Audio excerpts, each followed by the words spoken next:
قرآن پاک کی 20 آیات جہاں کسی نہ کسی انداز میں بدعت کی سنگینی سے ہمیں آگاہ کیا گیا، لیکن ہم اس پہ شاید غور نہیں کر پائے، ہم اس کو ہلکا لیتے۔ سب سے بڑا گناہ جو ہے وہ اسلام میں شرک ہے، اس کی سنگینی کو بھی ہم نہیں سمجھ پائے۔ ہم دوسرے گناہوں کا ذکر کرتے ہیں، میں نے کسی بندے سے پوچھے سود کے بارے میں، شراب کے بارے میں، زنا کے بارے میں، قتل کے بارے میں، تو وہ کہے گا بہت بڑے گناہ۔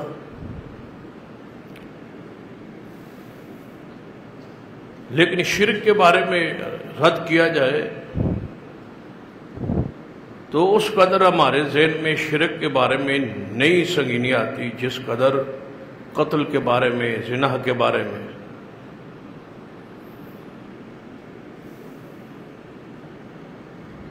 شاید اس وجہ سے کہ ان کی سزا دنیا میں ہے، اس پر حد ہے، اور شرک کی سزا اللہ نے جہنم کی صورت میں رکھی، اور اس سے بڑی سنگینی کیا ہو سکتی ہے کہ لا یغفر ان یشرک بہ، جو شرک پر مر گیا اس کے لیے مغفرت کے سارے دروازے بند، کبھی بخشا نہیں جائے گا، کبھی جنت میں نہیں جائے گا۔ جتنے گناہ بھی ہیں شرک اور بدعت کے علاوہ،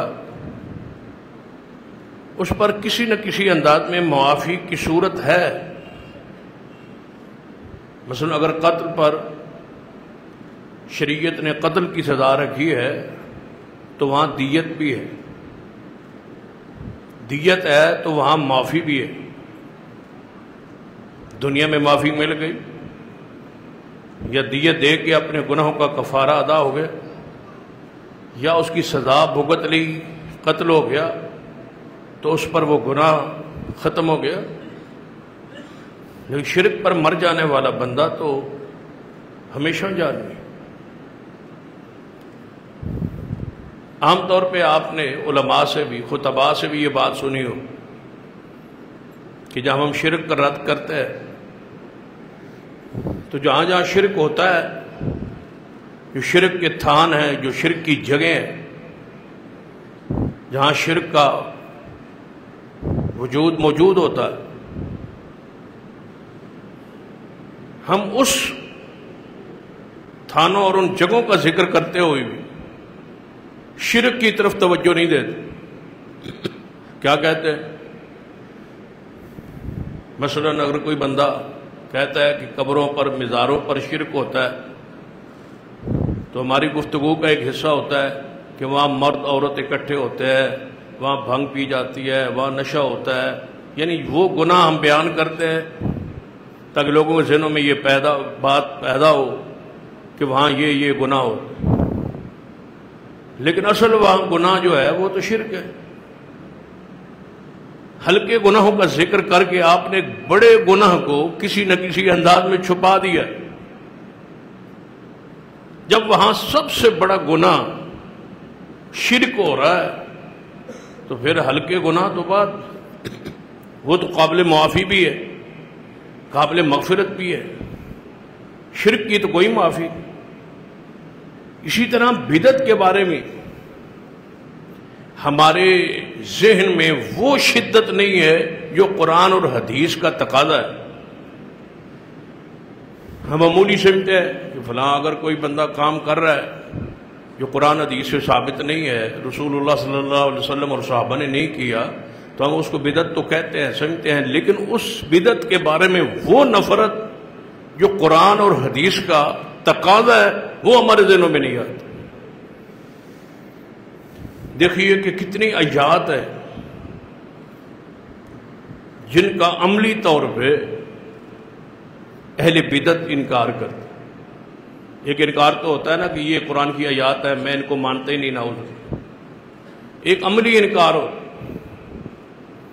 کہ یہ قرآن ہے، یہ آیات ہے، یہ حق ہے، لیکن اس کے باوجود وہ ان آیات میں عمل نہیں کر رہا، تو یہ عملی انکار ہے۔ اہل بدعت سب سے پہلی آیت مبارکہ جس کا عملی انکار کر رہے ہیں وہ ہے الیوم اکملت لکم دینکم واتممت علیکم نعمتی ورضیت لکم الاسلام دینا۔ اللہ فرماتے ہیں کہ آج کے دن تمہارا دین تمہارے لیے مکمل ہو۔ اس کا کیا معنی ہے کہ آج کے بعد دین کے اندر کوئی نئی چیز داخل نہیں ہو سکتی، دین کامل مکمل، ذرہ برابر اس میں آگے پیچھے کچھ اضافہ کمی کی گنجائش نہیں ہے، کیونکہ دین کامل مکمل۔ تو جو بدعتی آدمی ہے وہ دین میں اضافہ کر، ایسے سمجھو جیسے دودھ میں وہ پانی ڈالتا۔ خالص دین، مکمل دین، اللہ کا نازل کردہ دین، محمد مصطفیٰ صلی اللہ علیہ وسلم کے سینے پہ اترنے والا دین، آپ کے وجود کے ساتھ عمل کے ذریعے امت کے سامنے کامل ہو جانے والا دین میں وہ اضافہ کر رہا ہے، تو قرآن کی اس آیت کا عملی طور پہ وہ انکار کر رہا ہے۔ اگر کامل سمجھے، اگر وہ کامل سمجھے تو اس پر عمل کرے۔ جو اسلام میں نہیں تھا حضور کے زمانے میں، صحابہ کے زمانے میں، اس کو دین میں نہ لا۔ اللہ تعالیٰ فرماتا ہے لَقَدْ كَانَ لَكُمْ فِي رَسُولِ اللَّهِ أُسْوَةٌ حَسَنَةٌ، کہ پیغمبر کی زندگی تمہارے لیے نمونہ ہے۔ اب جو عمل پیغمبر کی زندگی میں ہے ہی نہیں، تو اس شخص نے بدعت پر عمل کر کے اسوہ حسنہ کا انکار کیا۔ وہ شاید کی گہرائی کو نہیں سمجھ پایا۔ اللہ تعالیٰ کہتا ہے کہ تمہارے نمونہ بنا دیا گیا ہے، ماڈل بنا دیا گیا ہے، نقشہ بنا دیا گیا ہے۔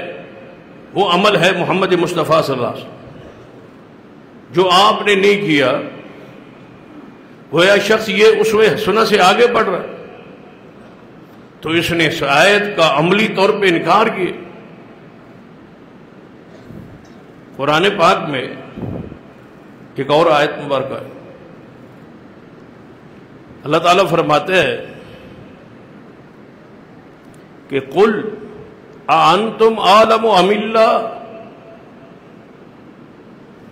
میرے محبوب فرمائیے، ان سے پوچھئے کہ تم زیادہ جانتے ہو یا اللہ؟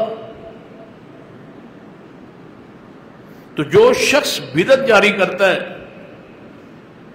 وہ یہ سمجھتا ہے کہ اللہ کے علم میں یہ بات نہیں تھی کہ یہ چیز بھی دین میں ہونی چاہیے، لہذا میں اللہ سے زیادہ جانتا ہوں گا۔ اتنا بڑا جرم ہے بدعت۔ اگر وہ چیز ہمارے لیے خیر ہوتی، بھلائی ہوتی، تو اللہ تعالیٰ بیان کرتے، اور محمد رسول اللہ صلی اللہ علیہ وسلم اس پر عمل کر کے ہمیں دکھاتے۔ ہر خیر آپ نے بتا دی، ہر شر سے آپ نے آگاہ کر دیے، اور سب سے بڑا شر بدعت ہے۔ وشر الامور محدثاتها، سب سے برے کام وہ ہیں جو دین میں نئے داخل کیے جائے، اور وہ نئے کام بدعت ہیں، اور وہ بدعت گمراہی ہے۔ رسول رحمت صلی اللہ علیہ وسلم ہر خطبہ میں یہ حدیث، یہ الفاظ پڑھتے۔ آپ بتائیں، جب ہر خطبے پہ یہ الفاظ تھے کہ بدعت سے بچو، تو اس کا مطلب ہے رسول اللہ کے ہاں اس بدعت کی برائی کس کا سنگینی آپ کے ذہن مبارک میں تھی کہ آپ نے زندگی کے ہر خطبے میں بدعت سے بچنے کا حکم۔ یا اس طرح سمجھ لو، مثلا میں آج بدعت کے رد پر گفتگو کروں، تقریر کروں، اگلے جمعے پھر اسی موضوع، اس سے اگلے جمعے پھر اسی موضوع، تو تم سارے بولنے لگ جاؤ بھائی یار کوئی اور بات بھی بیان کرو. جب آتے ہیں تو یہی کہ بدعت گمراہی. تو سوچو رسول اللہ صلی اللہ علیہ وسلم نے ساری زندگی کے کسی خطبے میں بدعت کے رد کو نہیں چھوڑا. پوری زندگی جب بھی خطبہ دیا بدعت کے رد سے آغاز. اتنا بڑا جرم ہے بدعت. اللہ تعالیٰ قرآن پاک میں ایک جگہ پہ نہیں 20 جگہ آیات جہاں پہ فرمایا ہے. اگر بندہ کچھ سوچے تو پھر غور کرے تو بات سمجھے. وما آتاکم الرسول فخذوہ وما نہاکم عنہ فانتہوا. اللہ فرماتے ہیں جو رسول اللہ دیں وہ لے لو، جس سے منع کرے روک دو. اب بتاؤ بیتی اس آیت میں کیا کر رہا ہے؟ یہ جو بدعات ہے ہمارے معاشرے کی معروف ہے، جس کا ذکر ہم نے گزشتہ خطبے میں کیا تھا، خاص کر جشن میلاد کا جو منایا جاتا، اس پر ہم دلائل دیے تھے کہ یہ بدعت. قرآن کہتا ہے ما آتاکم الرسول فخذوہ، جو رسول اللہ دیں وہ لے لو. اب رسول اللہ نے یہ دیا ہے؟ نہیں. کہاں سے لیا؟ کس سے لیا ہے؟ تم نے کس سے پکڑا ہے؟ بدعت کس سے لی ہے؟ آپ یہ جشن کس سے لیا ہے؟ مثلا ہم سے کوئی پوچھے عید الفطر کس سے لی ہے تو ہم کہیں گے رسول اللہ سے لی. عید الاضحیٰ کس سے لی ہے؟ رسول اللہ سے لی. جمعہ کس سے لیا ہے؟ رسول اللہ سے لی. نماز کس سے لی ہے؟ رسول اللہ سے لی. جشن عید کس سے لیا ہے؟ اس کے بانی کا نام بتاؤ. جس سے لیا ہے اس کا نام تو بتاؤ نا. قرآن کہتا ہے جو رسول دے وہ لو. ہم نے لینا ہے دین کس سے؟ محمد مصطفیٰ صلی اللہ علیہ وسلم. آپ کی زندگی میں بھی اور آپ کی زندگی مبارک کے بعد آپ نے فرمایا میں اپنے دین کی راتیں دنوں کی طرح روشن چھوڑ کے جا رہا ہوں. اس دین کے دن بھی روشن ہیں اور میرے دین کی راتیں بھی روشن. رسول اللہ صلی اللہ علیہ وسلم تو ایک ایک چیز بتا کے گئے. اگر حضور دے گئے سر آنکھوں پر، اور اگر رسول اللہ نے نہیں دی یہ جشن یہ عید تو پھر غور کیجئے تم نے جس سے لی ہے اس کی حیثیت اسلام میں واضح کی. یہ اتھارٹی اس کو ہے کہ وہ جو دے اس سے لے لو. ہمارے نزدیک صرف اتھارٹی اللہ کی زمین پہ یہ محمد مصطفیٰ کو حاصل ہے کہ جو وہ دیں وہ لو. اس آیت کا اگلا حصہ وَمَا نَهَاكُمْ عَنْهُ فَانْتَهُوا، جس سے تمہیں رسول اللہ روکے رک جاؤ. تو رسول اللہ نے کس سے روکا ہے؟ بدعت سے کیا نہیں روکا. اب کا فرمان ہے کہ جب میں دنیا سے چلا جاؤں گا میرے جانے کے بعد تم بڑے بڑے اختلافات دیکھو گے.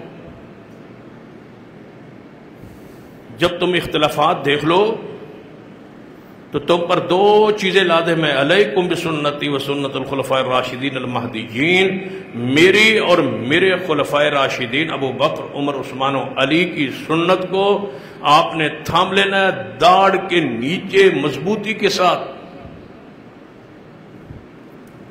وَعَضُّوا عَلَيْهَا بِالنَّوَاجِذِ، داڑھ کے نیچے مضبوطی کے ساتھ میرے اور میرے ابو بکر عمر عثمان علی کی سنت کو تھام لینا ہے.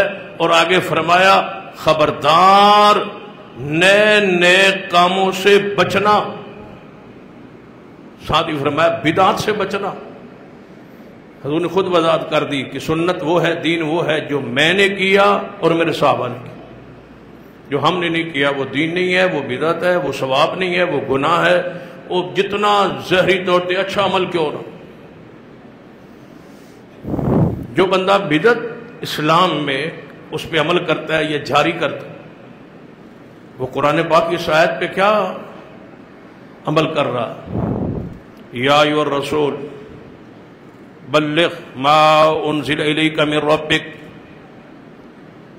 اے میرے پیارے حبیب جناب محمد صلی اللہ علیہ وسلم جو کچھ ہم نے آپ کی طرف نازل کیا اس کو آگے پہنچاؤ. وَإِن لَّمْ تَفْعَلْ فَمَا بَلَّغْتَ رِسَالَتَهُ، اگر آپ نے ایسا نہ کیا، وہ بات جو ہم نے آپ کو دی ہو، وہ بات جو ہم نے آپ تک وحی کی ہو، وہ جو مسئلہ ہم نے آپ کو بتایا ہو، اگر وہ آپ نے آگے نہ پہنچایا تو آپ نے رسول ہونے کا حق ادا نہیں کیا۔ یہ قرآن کہہ رہا ہے وَإِن لَّمْ تَفْعَلْ فَمَا بَلَّغْتَ رِسَالَتَهُ، رسالت کا حق ہی ادا نہیں کیا آپ نے۔ رسول کی ذمہ داری ہے کہ جو اللہ کہے اس کو آگے پہنچائیں۔ اور نبی علیہ الصلوۃ والسلام قرآن پاک کی کئی آیات پہ بندہ غور کرے نا تو بندہ حیران ہوتا ہے، رسول اللہ یہ بات بھی پوچھا۔ بطور مثال ایک اشارہ کرتا ہوں، نبی علیہ الصلوۃ والسلام کے گھر میں آپ کی صحابہ کی دعوت تھی، دعوت ولیمہ۔ حضور نے نکاح کیا تھا تو صحابہ کو بلایا اپنے گھر میں، دعوت کی۔ رات کا وقت تھا، صحابہ کرام آئے عشاء کی نماز کے بعد، دعوت کھائی اور وہیں گفتگو میں بیٹھ، بات لمبی ہو گئی، بیٹھے بیٹھے کافی دیر ہو گئی۔ اب رسول اللہ چاہتے تھے کہ صحابہ اٹھ جائیں، آئے جو ہیں، کھانا کھا لیا، دعوت ہو گئی، اب جائیں۔ صحابہ کرام آپس میں گفتگو میں رسول اللہ صلی اللہ علیہ وسلم کی طرف وہ محسوس نہیں کر سکے کہ ہمارا بیٹھنا رسول اللہ علیہ وسلم کو ناگوار گزر رہا ہے۔ اب شرم حیا کا تقاضا تھا کہ آپ میزبان تھے، آپ نے صحابہ کو نہیں کہا کہ آپ چلے جائیں، لیکن آپ کو ان کے بیٹھنے سے دلی تکلیف ہوئی۔ کافی دیر تک صحابہ بیٹھے رہے، پھر گھروں کو چلے گئے، آخر جانا تھا چلے گئے۔ سویرے آیت مبارکہ آ گئی کہ اے ایمان والو، رسول اللہ صلی اللہ علیہ وسلم کے گھر میں جب تمہیں دعوت کے لیے کھانے کے لیے بلایا جائے، جب ہوں کھانا کھاؤ تو پھر فوری اٹھ جاؤ۔ رسول اللہ صلی اللہ علیہ وسلم رات تم سے حیا کرتے رہے، تم میرے محبوب کو تکلیف دی ہے، تم نے آئندہ ایسا نہیں کر۔ اب آپ بتائیں، یہ گھر کی بات ہے نا، اگر رسول اللہ صلی اللہ علیہ وسلم اس کو نہ بتاتے۔ یا ایک اور واقعہ قرآن میں آتا ہے کہ آپ نے اپنی پھوپھو کی بیٹی سے اپنے غلام کا نکاح کیا، وہ محبت نہ بن سکی، وہ طلاق دینا چاہتے تھے، تو رسول اللہ صلی اللہ علیہ وسلم انہیں سمجھا رہے ہیں کہ آپ طلاق نہ دیں۔ اللہ تعالیٰ نے بتا دیا تھا کہ یہ تو ہمارا غلام تمہاری پھوپھو کی بیٹی کو طلاق دے گا، پھر جب عدت اس کی پوری ہوگی تو آپ کا اس سے نکاح ہوگا، وہ ام المومنین بنے گی۔ رسول اللہ صلی اللہ علیہ وسلم سمجھا رہے ہیں کہ آپ نہ دیں طلاق، نہ دیں طلاق۔ تو پھر اللہ تعالیٰ نے آیت نازل کی اور فرمایا پیارے، ہم نے بتا نہیں دیا تجھ کو کہ یہ ام المومنین بنے گی، تمہارے نکاح میں آئے گی۔ پھر آپ اس کو سمجھا رہے، پھر اس کو کہہ رہے، کیا آپ لوگوں سے ڈر رہے ہیں کہ لوگ کیا کہیں گے؟ کل بیٹا کہتے تھے زید کو اور آج اس کی متعلقہ سے نکاح کر لیا ہے۔ لوگوں سے ڈرتے ہیں، اللہ سے ڈریں۔ یہ اللہ تعالیٰ کس کو کہہ رہا ہے؟ محمد مصطفیٰ۔ اب یہ حضور کے خانگی معاملہ ہے، گھر کا معاملہ ہے، نجی معاملہ ہے۔ اگر رسول اللہ صلی اللہ علیہ وسلم اس آیت کو نہ بتاتے، صرف اتنے ہی کہہ دیتے کہ زید کے بارے میں جو حصہ تھا عوام الناس میں آنے کا وہ بتا دیتے کہ زید نے میری پھوپھو کی بیٹی کو طلاق دے دی، اللہ تعالیٰ نے کہہ دیا ہے یا طلاق دے دی ہے، تو بات پوری ہو گئی۔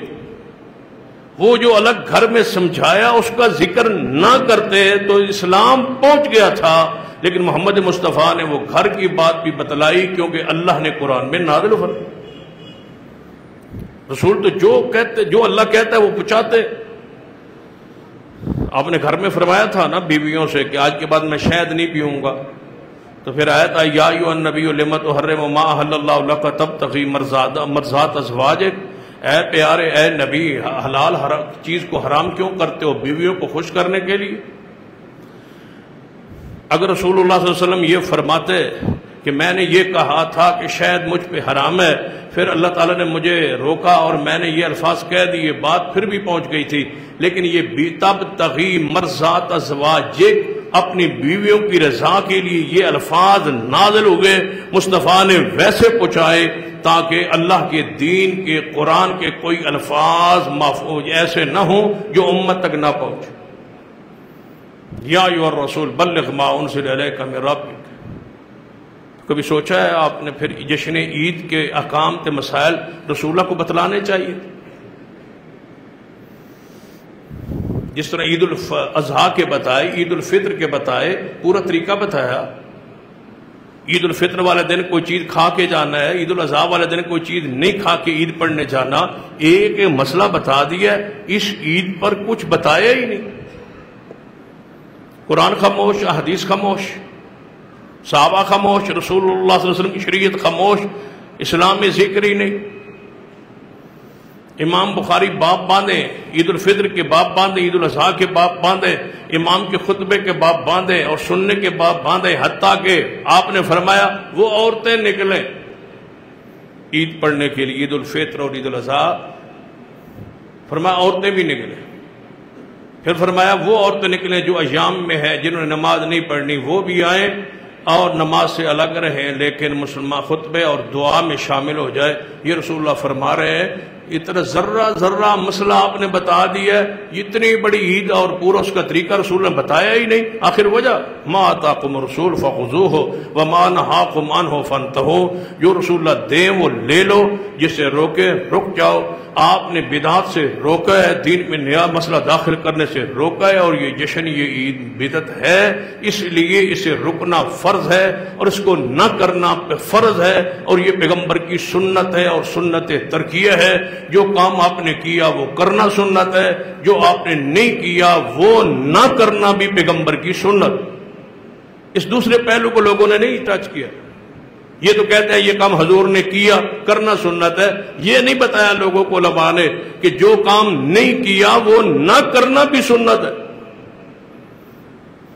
موقع تھا، وقت تھا، دن آیا، نہیں کیا، اس کا مطلب ہے نہ کرنا سنت ہے۔ ہم نے یہ سمجھا ہے کہ صرف جو کیا ہے وہ سنت، جو نہیں کیا وہ نہ کرنا بھی سنت۔ قرآن کیا کہتا ہے؟ یا ایھا الذین آمنوا لا تقدموا بین یدی اللہ ورسولہ واتقوا اللہ، اے ایمان والو اللہ سے ڈرو، اللہ اور اس کے رسول سے آگے نہ بڑھو۔ آگے سے مراد کیا ہے؟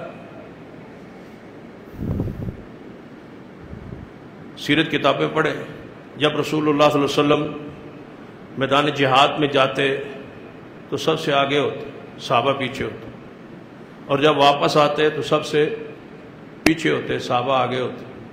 اس کا مطلب ہے آپ کے آگے چلنا تو جائز ہے۔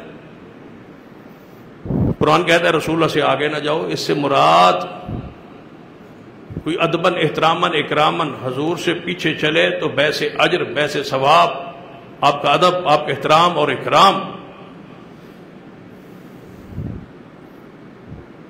لیکن کہیں جگہ چلتے چلتے کوئی صحابی آگے ہو جاتا ہے تو گناہ مواخذہ نہیں ہے۔ ایسے کئی واقعات حدیث میں محفوظ ہے، موجود ہے۔ یہاں آگے نہ جانے سے مراد سنت سے آگے نہیں جانا، اتباع کرنی۔ اتباع کا معنی ہے قدم پہ قدم رکھنا۔ ایک ہستی آگے چلے، اس کے قدموں کے نشانات پہ چلنا، یہ اتباع۔ آگے لکیر بنائے، آگے قدموں کے نشانات بنائے جائے، اس پہ چلنا اتباع کہتے ہیں۔ اسے کہتے ہیں نقش قدم۔ اتباع لفظ کا معنی پیروی، پیروی، پیروی کا مطلب ہی پیر کے نشانات۔ نقش قدم کا معنی بھی ہے قدموں کے نشانات پہ چلنا، یہ ہے اتباع۔ تو جو بدعت پہ عمل کرتا ہے وہ اتباع نہیں کرتا، وہ رسول اللہ سے آگے بڑھ رہا ہے۔ رسول اللہ صلی اللہ علیہ وسلم سے آگے جا رہا ہے۔ اور میں اس کی تعبیر لوگوں کو سمجھانے کے لیے تفسیر ایسے کیا کرتا کہ بدعتی کیا چاہتا ہے، اس کی کیا خواہش کہ قیامت کا دن ہو، ذرا تصور میں جائے نا، ذرا قیامت کا دن ہو، اللہ کے سامنے عدالت لگی ہو، بندے کھڑے ہوئے حساب کتاب کے، ہر بندے کا مال نامے کھولے جائے، وہ اپنے کتابوں کو پڑھے، میں نے یہ کام کیا، یہ کام کیا، یہ کام کیا، اچھا کیا، برا کیا، سارا کچھ پڑھے۔ تو ویکتی کیا چاہتا ہے کہ اپنی کتاب کو اللہ کے سامنے لے کے جائے اور کہے اے اللہ میں نے وہ کام بھی کر کے آیا اسلام میں جو تیرا نبی بھی نہیں کر سکا، نعوذ۔ یہ اتنا برا انسان ہے، تم اس کو ہلکا لیتے ہو، ہلکا سمجھتے ہو بدعت کو۔ یہ تو اللہ کے سامنے اپنی کتاب کھول کے کھڑا ہے کہ یا اللہ جو تیرا کام محمد مصطفیٰ نہیں کر سکے میں وہ کر آیا ہوں، جو صدیق عمر عثمان و علی نہیں کر سکے میں وہ کر آیا ہوں۔ ہمارا ایمان عقیدہ سن لیجیے، جو کام حضور نے اور صحابہ نے نہیں کیا وہ قیامت تک ساری دنیا کرتی رہے، نیکی نہیں بن سکتا۔ نیکی اس دن بنے گی جب اس پر مور مصطفیٰ کی۔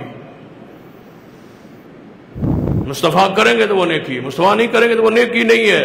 رنگ جیڑا بھی ہوئے، روپ جیڑا بھی ہوئے، وچ قرآن پڑھے، وچ رکوع کرے، سجدے کرے، ذکر کرے، اذکار کرے، جو چاہے کرے، نیکی نہیں ہے۔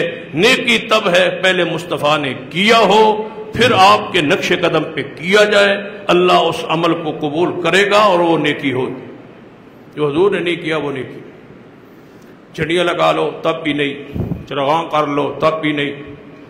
تم تو کہتے ہو نا گلیوں میں چونا بکھیرنا، میں کہتا ہوں سونا بکھیر لو حضور کی محبت میں، اور سونے پر چل کے آؤ، تب بھی نیکی نہیں ہے جب تک اس پر مصطفیٰ کی مہر نہ ہو۔ یہ پھول کیا ہے اور یہ چونے کیا ہے، یہ جھنڈیاں کیا ہے، یہ پرانے کپڑوں کی لیریں کیا ہے؟ یا دیکھ لو جو ہماری گلیوں میں لگی ہوئی ہے، تقریباً 8-10 سال سے میں دیکھ رہا ہوں وہی لیریں دوبارہ یہ پلیٹ کے پلیٹ رکھ دیتے ہیں، اگلے سال پھر لگا دیتے، دھوتے بھی نہیں۔ یہ محبت ہے رسول اللہ کی؟ وہی پھٹی ہوئی پرانی میلی کچیلی گلی سج رہی، اس طرح سمجھتے ہیں کہ رسول اللہ راضی ہو جائے گا۔ ہم نے عید منائی ہے، مناؤ نہیں، رسول اللہ کو مناؤ، اور آپ مانتے ہیں سنت پر عمل کرنے۔ قرآن پاک کی یہ آیت وَمَا كَانَ رَبُّكَ نَسِيًّا، تیرا رب بھولتا نہیں ہے۔ یہ ہمارا مسلمانوں کا عقیدہ ہے کہ ہمارا اللہ بھولتا نہیں ہے۔ بتی کیا کہتا ہے کہ یہ جو عمل میں نے اسلام میں دین میں ثواب سمجھ کے شروع کیا ہے، اللہ تعالیٰ نے اعوذ باللہ بھول گیا تھا، اس لیے اللہ نے اسلام میں نہیں لایا، میں نے یاد کروایا اور میں نے شروع کیا۔ اتنا بدبخت ہے بدعتی انسان، چہرہ نہ دیکھو، اس کا میک اپ نہ دیکھو، اس کے کلے اور جبے نہ دیکھو، دیکھو کہ کس کی سنت سے آگے بڑھ رہا ہے، یہ کتنا ظالم انسان۔ اس نے نہ اللہ کا حیا کیا ہے، نہ رسول اللہ کا حیا کیا ہے، نہ قرآن کی آیات کا حیا کیا ہے، نہ حدیث کا حیا کیا ہے۔ پورے مومنین کے راستے سے، صحابہ کے راہ سے ہٹ کے یہ راہ نکال رہا ہے، اور اس پر یہ اللہ اور رسول کی حیثیت پہ آ کے نعوذ باللہ یہ ثواب کا اعلان کر رہا ہے۔ یہ کس کی اتھارٹی ہے کہ ثواب دے؟ یہ اللہ کا کام۔ کیسے پتہ چلے گا کہ اس عمل پر ثواب اللہ دے گا؟ بذریعہ محمد مصطفیٰ صلی اللہ علیہ وسلم۔ دو ایک ہی راستہ ہے، ثواب دے گا اللہ، بتائیں گے محمد مصطفیٰ صلی اللہ علیہ وسلم کہ یہ عمل کرو یہ ثواب، یہ عمل کرو یہ ثواب، یہ عمل کرو یہ ثواب ملے گا، اللہ دے گا، رسول اللہ بتائیں گے۔ بیتی کہتے ہیں جس پر یہ ثواب ملے گا، یہ کون ہوتا ہے ثواب دینے والا؟ یہ تو دے نہیں سکتا، اس کو خبر کیسے آئی ہے کہ اللہ اس پر ثواب دے گا؟ رسول اللہ پر تو جبریل آتے تھے،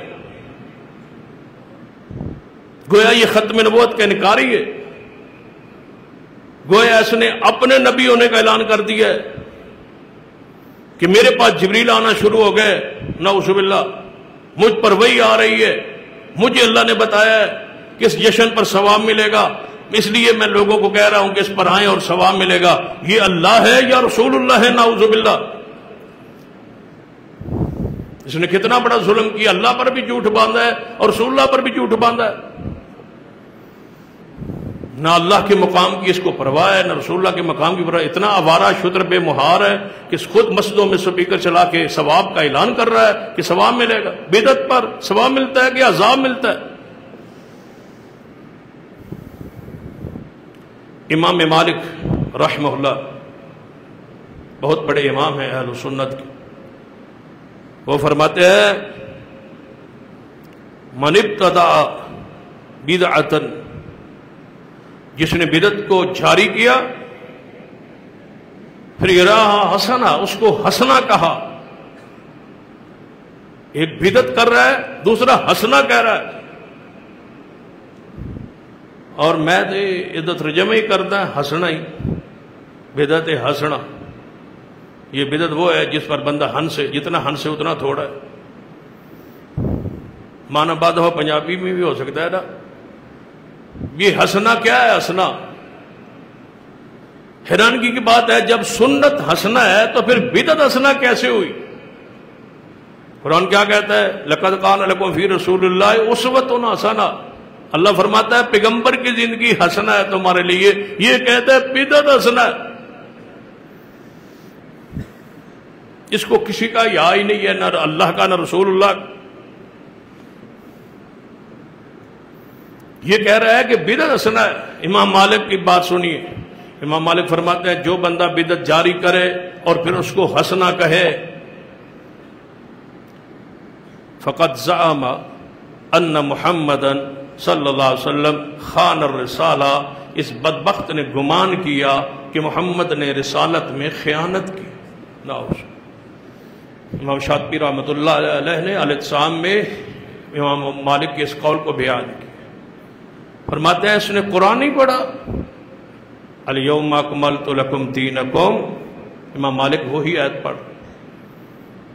الیوم اکملت لکم دینکم واتممت علیکم نعمتی ورضیت لکم الاسلام دینا. قرآن پاک کی سورۃ القاف میں آیت نمبر 103 سے 106 تک، سورۃ القاف ہے اور 16واں پارہ ہے.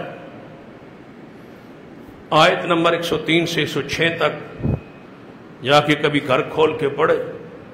سورۃ القاف تو ویسے بھی جمعہ والے دن پڑھی جاتی، سنت ہے اس کی تلاوت. تو اس کو پڑھیں اور یہ 3 آیات اپنے دل اور دماغ میں لکھ لے کہ بدعتی کتنا برا ہے.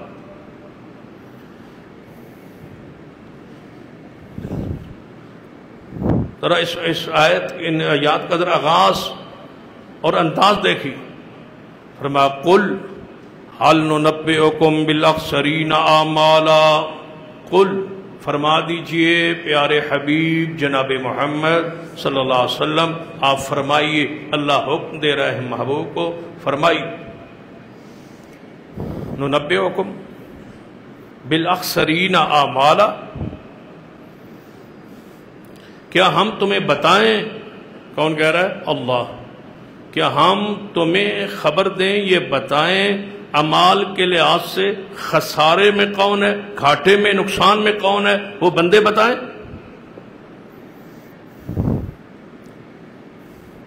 اکثریت تمہیں گمراہ ہو تو ان کی اکثریت تم اس پہ روب میں نہیں آنا. اتنے بندے کر رہے ہیں. قرآن پاک پڑھ لیجئے، جہاں بھی اکثریت کا ذکر ہوگا وہاں اللہ تعالیٰ نے رگڑا لگایا ہو. وما اکثر باللہ الا وہم مشرکون. اکثریت جو ہے کلمہ پڑھ کے شرک کرتے ہیں. اکثریت جو ہے وہ بے وقوفوں کی ہے. اکثریت جو ہے وہ جہنمیوں کی ہے. قرآن بھرا ہوا ہے اکثریت کے ساتھ. اور قلیل، جب قلت کا، تھوڑے کا ذکر ہے، قلیلا ما تؤمنون قلیلا ما تشکرون. تھوڑے ہیں ایمان لانے والے، تھوڑے ہیں شکر کرنے والے، تھوڑے ہیں صاحب ایمان. اس لیے قلت کثرت پر نہیں ہے، کوئی حیثیت نہیں ہے قلت و کثرت کی اسلام میں. اکیلا بندہ ہو سنت پہ کھڑا ہو، وہ اکیلا ہی سواد اعظم ہے. وہی بڑی جماعت ہے. جماعت میں تعداد نہیں دیکھی جاتی، یہاں معیار دیکھا جاتا ہے، کتاب و سنت کے دلائل کو دیکھا جاتا ہے، حق کو دیکھا جاتا ہے۔ صحابہ زیادہ تھے یا مشرکین زیادہ تھے؟ بتاؤ، زیادہ پر فخر کرنے والوں زیادہ کیا ہے؟ اللہ کہتا ہے میں تمہیں بتاؤں اعمال کے لحاظ سے گھاٹے میں کون ہے؟ ذرا پڑھیے نا قرآن، والعصر ان الانسان لفی خسر الا الذین آمنوا وعملوا الصالحات وتواصوا بالحق وتواصوا بالصبر۔ قسم ہے زمانے کی، انسان گھاٹے میں ہے، مگر گھاٹے سے وہ بچے ہیں جن کے ایمان ہو اور عمل صالح ہو۔ عمل صالح کے لیے دو چیزیں شرطیں ہوتی ہے۔ صالح عمل وہ ہوتا ہے جو اللہ کی رضا کے لیے ہو اور طریقہ مصطفیٰ کا ہو تو وہ صالح ہوگا۔ اگر ان دو چیزوں میں سے ایک چیز بھی ہٹ جائے، اللہ کے لیے نہ ہو یا طریقہ رسول کے مطابق نہ ہو تو وہ صالح نہیں۔ یہاں بھی قرآن کہتا ہے ہم تمہیں بتائیں کہ اعمال کے لحاظ سے گھاٹے میں کون ہے؟ جب اللہ پوچھ رہا ہے تو پھر ہمیں کہنا چاہیے نا کہ یہ اللہ بتائے کون ہے۔ تو اللہ تعالیٰ خود فرماتے ہیں الذین سعیہم فی الحیات الدنیا، وہ لوگ ہیں جو دنیا میں بہت زیادہ کوشش کرتے ہیں۔ کتنی کوشش ہے؟ ان بار ربیع الاول کو فنکشن ہونا ہے، بدعت ہونی ہے، جشن ہونا ہے، یہ ربیع الاول کے سے پہلے ہی تیاری، اجلاس، میلاد کو میٹ کے، سرکاری میٹ کے، غیر سرکاری میٹ کے، امن، سکون، راستوں کی صفائی ستھرائی، پھر جناب جھنڈوں میں ڈنڈے، پھر گلیوں کی صفائی ستھرائی، پھر چونا، پھر پھول، پھر پتیاں، جھنڈیاں، لائٹیں، اجلاس، دھڑا دھڑ اجلاس میٹ گئے، پھر جلوس، پھر اس کا خرچ، اس کا چندہ، لاکھوں کروڑوں روپے میں وہ کتنی بڑی کوشش ہے۔ اب سنیے قرآن کے الفاظ، اللہ فرماتا ہے میں تمہیں بتاؤں گھاٹے میں کون ہے اعمال کے لحاظ سے؟ وہ لوگ الذین سعیہم فی الحیات الدنیا، وہ لوگ جو دنیا میں بہت کوشش کرتے ہیں، بہت محنت کرتے ہیں، اور کرتے گمان کیا ہے؟ وَهُمْ يَحْسَبُونَ أَنَّهُمْ يُحْسِنُونَ صُنْعًا، وہ گمان یہ کرتے ہیں کہ جو ہم کر رہے ہیں یہ اچھا ہے، جو کر رہے ہیں اچھا کر رہے ہیں۔ اب کسی بندے سے پوچھ لے، ایک بندہ شراب پیتا ہے، اس سے جا کے پوچھے، کلمہ گو ہے، مسلمان ہے، اس سے پوچھے تو نے شراب پیا ہے، وہ کیا کہ میں نے اچھا کام کیا؟ نہیں، کہے گا اللہ آپ دعا کریں، اللہ مجھے ہدایت دے، مجھ سے غلطی ہو گئی ہے، یہ گناہ ہے، بس ہم دوستی میں یا کسی انداز میں ہم کر بیٹھے، لیکن اس کا ضمیر یہ کہہ رہا ہے، زبان بھی کہہ رہی ہے کہ جو میں نے کیا وہ اچھا نہیں۔ سود ہے، زنا ہے، بدکاری ہے، جھوٹ ہے، جتنے بھی کبیرہ گناہ ہیں، جو کرتا ہے اس کو اچھا نہیں سمجھتا۔ رتی ایمان کی ہو وہ یہ کہے گا کہ میں نے جو کیا غلط کیا، گناہ کی، رشوت لی گناہ کی ہے، خیانت کی میں نے گناہ کیا ہے، جو گناہ ہے اس کو وہ گناہ سمجھ رہا ہے، اچھا نہیں سمجھ رہا، اور بدتی کو ہی آگے چھیڑے۔ پوچھیں جا کے بھائی یہ کام کیوں کیا؟ اچھا کیا ہے، میں نے اچھا کیا ہے، میں نے کون سا برا کیا ہے؟ میں نے اس میں درود و سلام پڑھا ہے، میں نے اس میں خیرات کی ہے، میں نے اس میں صدقہ کیا ہے، میں نے اس میں لنگر تقسیم کیا ہے، میں نے اچھا کیا ہے۔ برا کوئی کام کیا تو بتاؤ۔ اللہ فرماتا ہے یحسبون انہم یحسنون صنعا، وہ گمان یہ کر رہے ہیں کہ جو کر رہے ہیں یہ اچھا ہے۔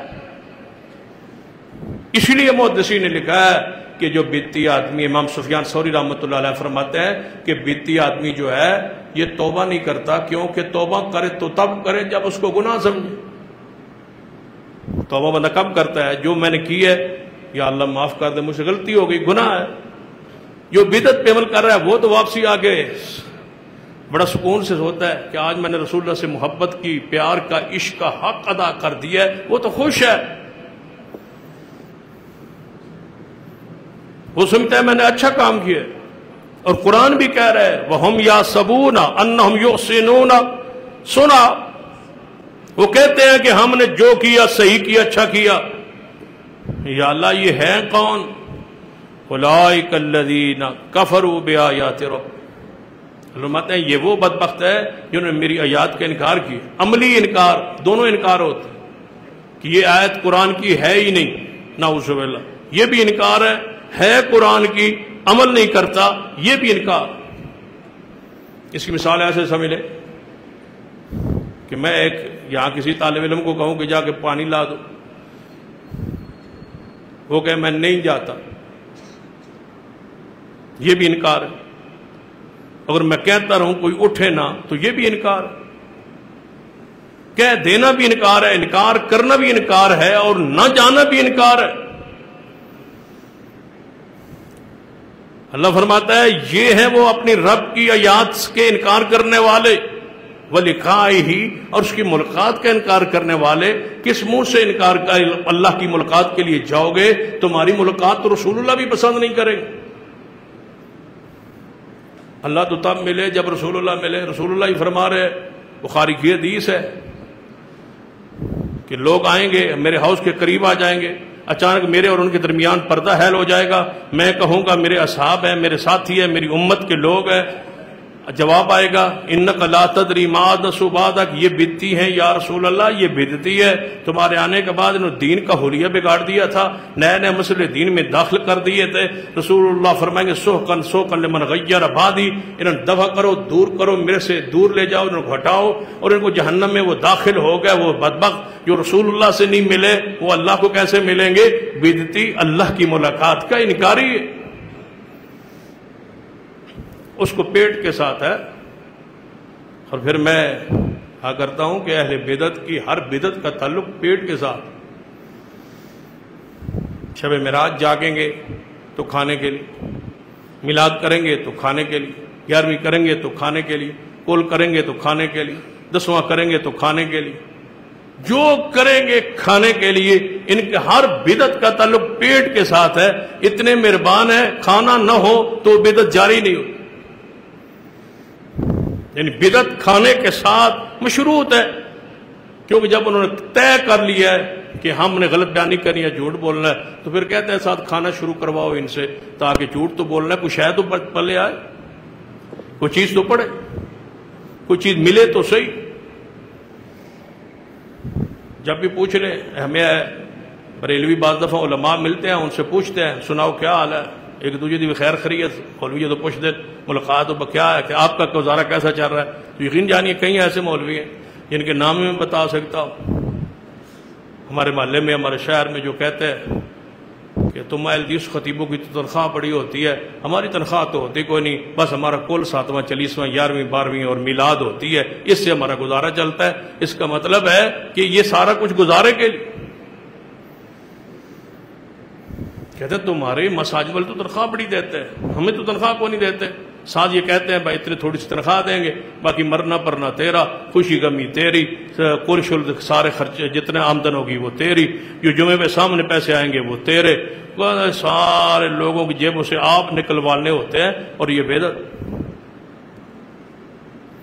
اور ہمارے ایک رشتہ دار بھی ہے اور خطیب بھی ہے بریلوی مسجد. تو میں ایک دفعہ اس کے پاس گیا تو عصر کی نماز کا وقت تھا، ان کا ہے تو پڑھ لی تھی. جب وہاں گیا تو وہ عصر کی نماز جو ہے وہ اپنی مسجد میں پڑھا رہے تھے. کوئی خاندانی یا سمجھو کہ گھر کا کوئی کام تھا. تو اس نے جب مجھے دیکھا یہ مسجد میں داخل ہوا، اب وہ نماز پڑھا کے بیٹھا ہے. اللہ اس بات پر گواہ ہے کہ وہ کہتا ہے کہ آج حضرات لوگوں سے کہتا ہے کہ آج میں نے پڑھا ہے کتاب میں ایک مائی تھی اور وہ فوت ہوئی آج کی تاریخ میں، تو تھوڑے تھوڑے سارے پیسے اکٹھا کرے اور مل کے ذرا اس کو جو ہے وہ اصال ثواب کرتے. وہ کسی نے 5 دیے، کسی نے 10 دیے، کسی نے 20 دیے، کسی نے 50 دیے، 200 اکٹھا ہوا، 400 ہوا، جتنا بھی ہوا وہ لے کے اس نے کہا مغرب کے بعد جو ہے نا وہ چیز بانٹیں گے اور اس کی ارواح کو، روح کو ثواب پہنچائیں گے، اصال ثواب کریں گے مغرب کے بعد، عصر کے بعد چندہ لے. گھر آ گئے بیٹھ. تو میں نے کہا یہ کون سی مائی تھی جس کا اعلان کر رہے؟ کہتا ہے کوئی مائی نہیں سی. میں جھوٹ بولے, اللہ کی قسم اٹھا رہا ہوں, وہ کہہ رہا ہے کوئی مائی شائی نہیں تھی, میں نے جھوٹ بولا. میں نے جب آپ کو دیکھا نا, میں نے کہا چائے وغیرہ پہ اس کو پلانی پڑے گی تو بہتر ہے 400 روپئے اکٹھا کر لیتے ہیں. کہتا میں نے ایک مائی کا بات دی, اب 200 150 کو وہاں سے کوئی شرینی وغیرہ لوں گا, وہ بچوں کو بانٹ دوں گا اور دعا کر دوں گا. جب بھی گھر میں سبزی کے لیے پیسہ ختم ہو جائے میں کوئی نہ کوئی مائی مار دیتا ہوں. یہ حال ہے. میں نے کہا بھائی میں تو یہ آرام نہیں کھاتا. پھر بڑی اس نے کوشش کی, جب میں نہیں بھائی چائے پیتا, یہ آپ نے جھوٹ بولا ہے, اگر اللہ کی نیاز آپ نے اکٹھی کی ہے, یہ تو آرام. انما حرم علیکم المیتۃ والدم ولحم الخنزیر وما اہل بہ لغیر اللہ. ذرا قرآن پاک کی وہ آیت پڑھے, وہ کس پر فٹ ہوتی ہے؟ یا ایھا الذین آمنوا ان کثیرا من الاحبار والرہبان یأکلون اموال الناس بالباطل. پڑھو اس آیت کا ترجمہ کرو. یا ایھا الذین آمنوا, اے ایمان والو, ان کثیرا من الاحبار والرہبان, بے شک زیادہ علماء اور زیادہ پیر. قرآن ہے, احبار کہتے ہیں, یہ ہیبر کی جمع ہے, بڑے گہرے عالم جو علم کا سمندر ہو. فرمایا بہت بڑے بڑے مولوی عالم, والرہبان اور درویش, مجذوب ملنگ پیر, یأکلون اموال الناس بالباطل, لوگوں کا باطل طریقوں سے جھوٹ کے ساتھ مال کھاتے ہیں. یہ قرآن کہہ رہا ہے. جھوٹ بدعت سے بڑی باطل چیز کیا ہو سکتی؟ سن لیجئے ان آیات میں جو میں نے 3 آیات پڑھی, اللہ تعالیٰ ان میں 5 بدعتی کے جرائم کو بیان کر. یہ پہلا جرم کہ جو کرتا ہے اس کو اچھا سمجھتا. اس کا دوسرا جرم اللہ کی آیات کا عملی انکار کرتا, اللہ کی ملاقات کا انکاری, اللہ اور اس کے رسول کی آیات کا, اللہ اور اس کے رسول کا یہ مذاق اڑاتا. یہ اس کے جرائم ہے, اور 5 ہی اللہ نے سزائیں دی. اکثرین اعمال میں یہ گھاٹے میں, اس کی کوشش کے باوجود, محنت کے باوجود, خرچے کے باوجود, سارا دن پھرنے ٹرنے کے باوجود, سارا دن تھکاوٹ کے باوجود اس کو کچھ ملتا نہیں.